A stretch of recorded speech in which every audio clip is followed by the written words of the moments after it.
ನಮಸ್ತೆ ಎಲ್ಲರಿಗೂ ಯುಗಾದಿ ಹಬ್ಬದ ಹಾರ್ದಿಕ ಶುಭಾಶಯಗಳು.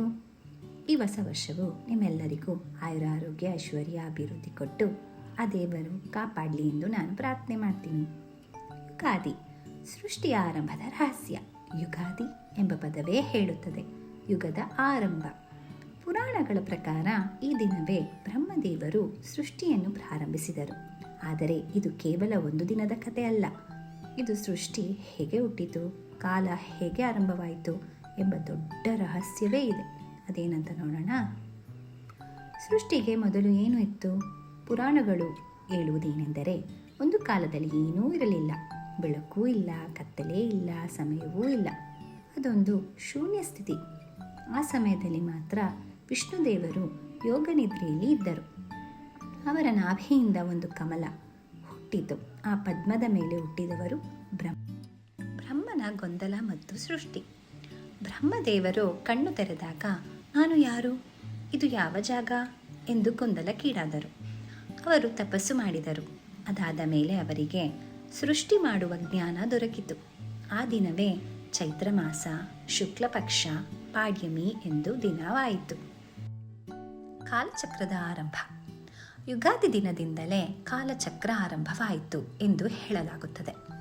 ಈ ಕಾಲಚಕ್ರವನ್ನು ವಿಷ್ಣುದೇವರು ನಿಯಂತ್ರಿಸುತ್ತಾರೆ ಎಂದು ನಂಬಿಕೆ.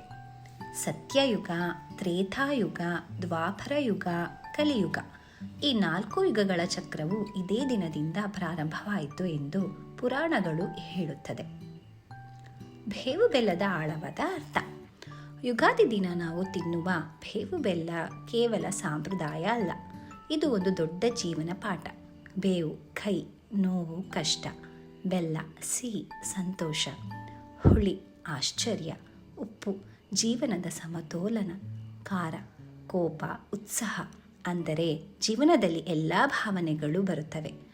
ಅವನ್ನು ಸ್ವೀಕರಿಸುವುದೇ ನಿಜವಾದ ಜ್ಞಾನ ಎಂದು ನಾವು ನಂಬಬೇಕಾಗಿದೆ. ಯುಗಾದಿ ಮತ್ತು ಮಾನವನ ಜೀವನ. ಯುಗಾದಿ ನಮಗೆ ಹೇಳುವ ಮುಖ್ಯ ಸಂದೇಶ, ಪ್ರತಿ ಅಂತ್ಯಕ್ಕೂ ಒಂದು ಹೊಸ ಆರಂಭ ಇದೆ. ಕಷ್ಟ ಬಂದರೂ ಅದು ಶಾಶ್ವತ ಅಲ್ಲ. ಜೀವನ ಒಂದು ಚಕ್ರ. ಯುಗಾದಿ ಎಂದರೆ ಕೇವಲ ಹಬ್ಬ ಅಲ್ಲ, ಅದು ಸೃಷ್ಟಿಯ ಆರಂಭ, ಕಾಲದ ಹುಟ್ಟು ಮತ್ತು ನಮ್ಮ ಜೀವನದಲ್ಲಿ ಹೊಸ ಆಶಯ ಬೆಳಕು. ನಿಮಗೀಗಾಗಲೇ ಯುಗಾದಿ ಅಂದರೆ ಏನು, ಹಬ್ಬದ ಮಹತ್ವವೇನು ಎಂದೆಲ್ಲ ಅರ್ಥ ಆಗಿದೆ ಅಂತ ನಾನು ನಂಬ್ತೀನಿ.